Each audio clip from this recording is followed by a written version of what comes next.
Hey, ladies and gentlemen, this is going to be a slightly different video than we usually do. We're going to do a deep dive into some stuff about Game Three. Some people like this content, some people don't. If you don't really want to talk about an in-depth reason about why Khorne Minotaurs suck, here's the TLDR. It's not actually how they perform in the game. I've made recent videos about like my Minotaur swinging at my other Minotaur and not swinging at the enemy. I was playing a bit with Golden Floof, and we had Minotaurs 2 charged in, and the other 14 just stood around with their axe in their hands. And I thought that was why they've been underperforming. I went back to Warhammer 2 and I played some games and just watched my Minotaurs in the replays. Actually, Minotaurs have always done that. They've always been janky. The reason that they kind of suck in Game 3 is their stats and their cost. All right? So if you don't want to care about the nitty gritty, there it is. Minotaurs just aren't worth, in my opinion, aren't worth their money. Okay? We're going to talk about that for the rest of the thing. If you want to stick around, great. If you don't want to stick around, I get it. Have a good one. All right. First of the nerds. For the nerds, like myself.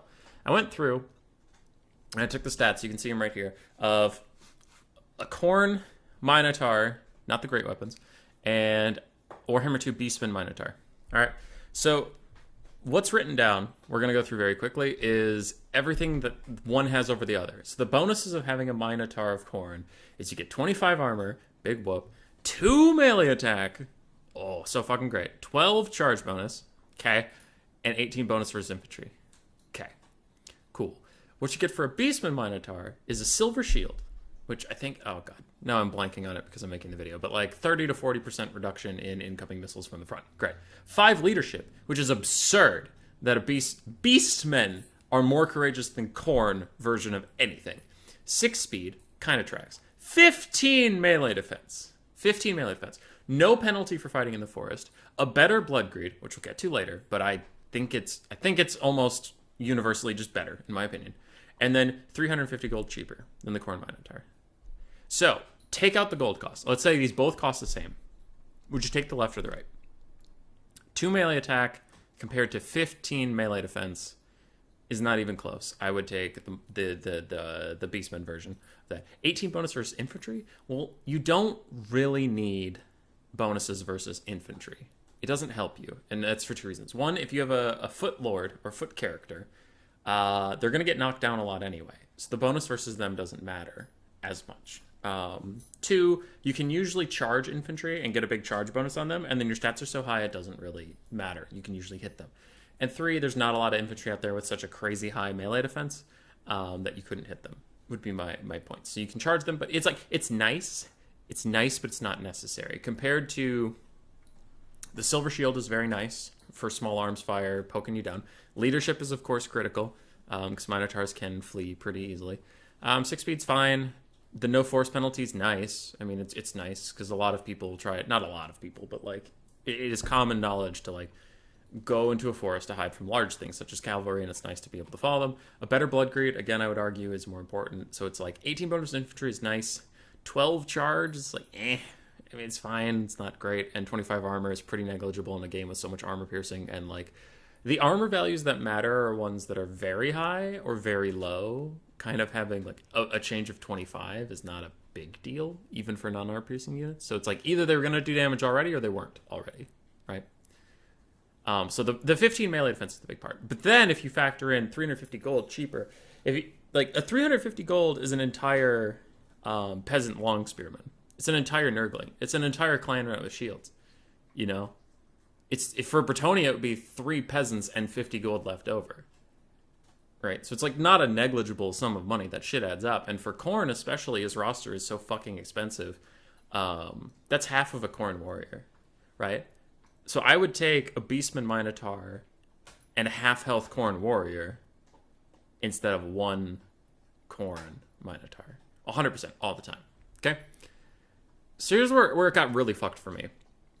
To get close to the cost of the Khorne Minotaur, you actually want to compare to the Butchers of Kalkengard, a regiment of renown that was actually very popular in Warhammer 2.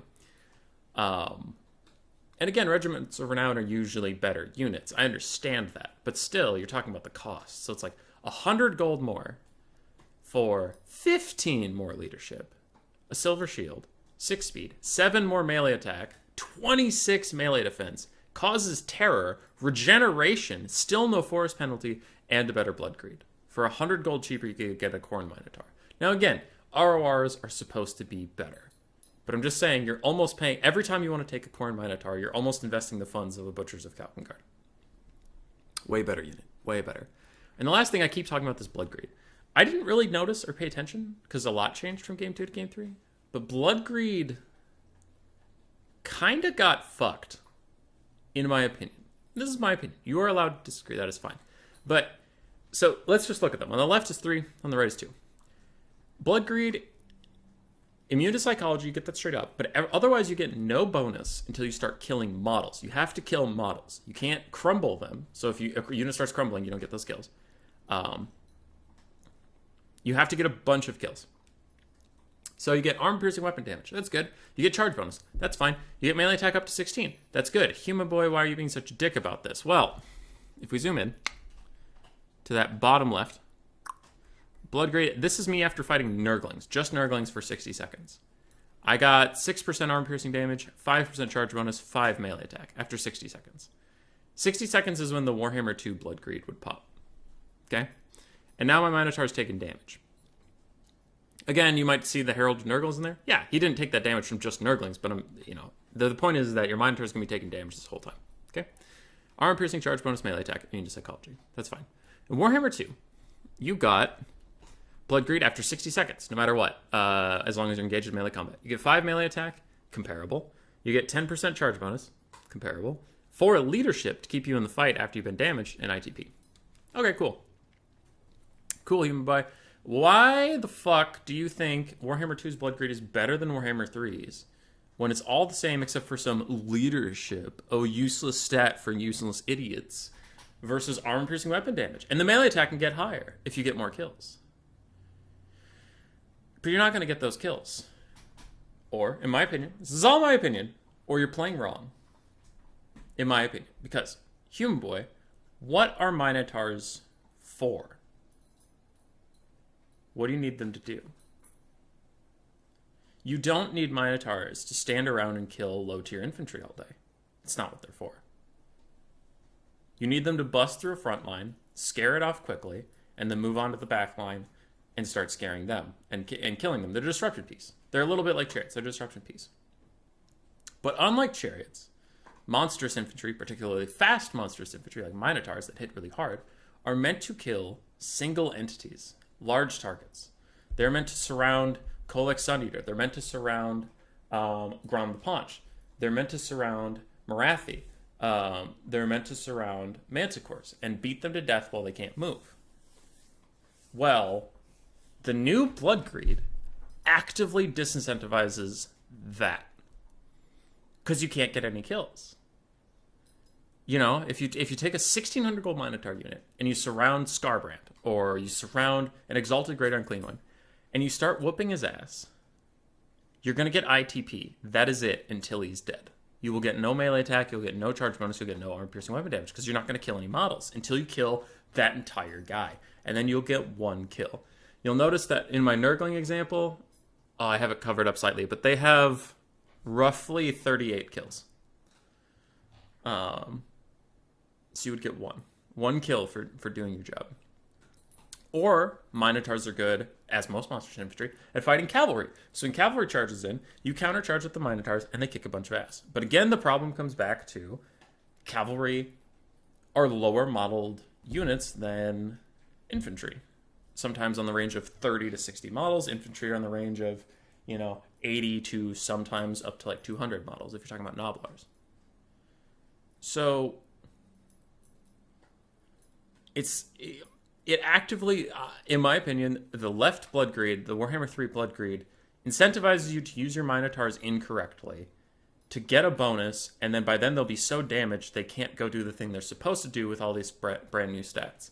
Because their leadership sucks. The Beastmen version, if we flip back over here, the Beastmen version has 5 more leadership, and their blood greed gives them more leadership. So by the time these Khorne bastards are so jacked up, you've used them to kill infantry all game. You've been fighting Noblars all game. Well, great. Noblar trappers have been shooting you, and you don't have a shield. Lead belchers have been shooting you. Shield wouldn't fucking help you with that anyway, because they're goddamn lead belchers. Iron blasters have been shooting you. Ogre bulls have been charging you every so often. You're just taking flat out poke damage.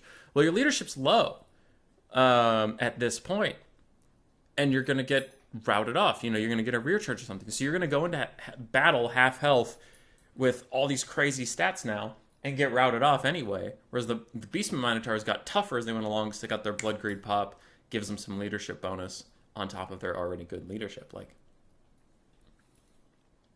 nothing about this unit works, in my opinion. And I'm sitting on this page, I didn't even think about that to fulfill my point about Blood Greed, is these fuckers have bonus versus infantry. Okay, who cares? Who cares? That's not their point. They're not supposed to do that. They don't clear infantry particularly fast. They're quite slow at it. Like, who cares? Why would you pay 1,600 gold to clear infantry? All right, that's what chariots are for. You have 1,200 gold chariots that can do that. You have Chaos Warriors that are some of the best infantry to infantry duelists in the game. They don't lose that shit anyway. You have Bloodletters that can kill infantry faster. Like, there's so many tools in this roster to do, for some reason, what the Minotaurs of Khorne are kitted to do for cheaper and better. Like, what's better? I posed this to you. All right. You have 5 Nurglings fucking around in a field, just sitting there. There's 5 Nurglings. Do you want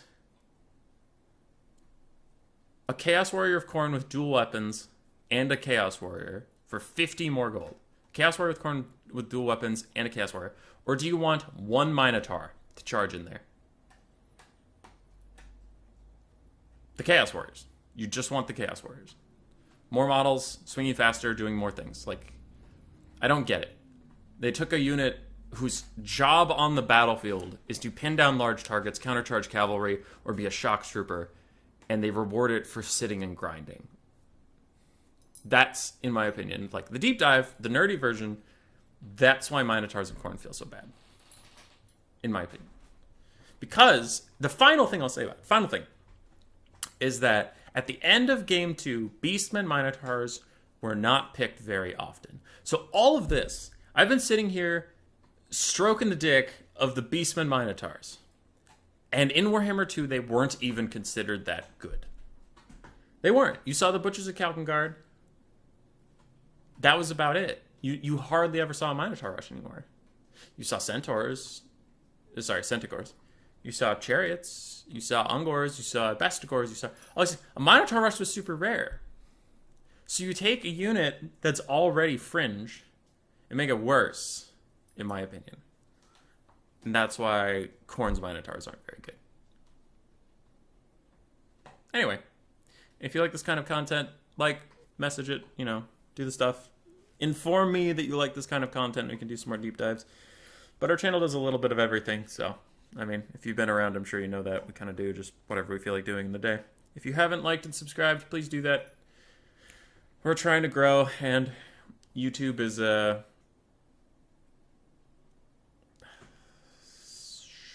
exponential. That's it. It's an exponential game. So the more subscribers we have, the more views we have, the more people it shows that can subscribe, and they can get bigger and bigger, and we can do stuff. Right. Thanks for sticking around today. You guys all have a good one.